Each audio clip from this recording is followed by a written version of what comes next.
When you ask, what does the law of God require? The short answer is perfect obedience. Now that sounds daunting, but we have to understand the context in which the law was given. It was given in the context of grace, God's saving initiative. God rescued Israel from Egypt first, then brought them to Sinai and declared, if you obey my voice and keep my covenant, essentially he said, I will be your God and you will be my children. So that's the context of the law. And the perfect obedience that the law demands, it is a response to God's saving initiative.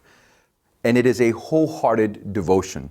The way that the Old Testament puts it is, love the Lord your God with all your heart, with all your mind, and with all your strength. So the context is one of a response of wholehearted devotion to the God who saved.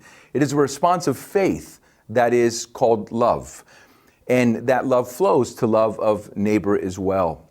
Now the problem under the Old Covenant was that the people of God could not obey.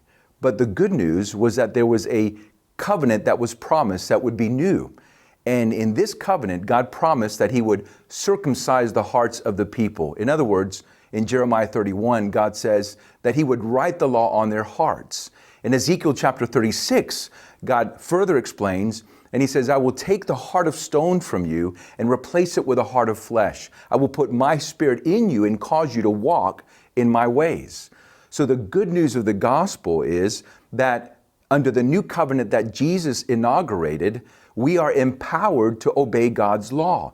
So when we think about the commands of God don't establish our relationship with God.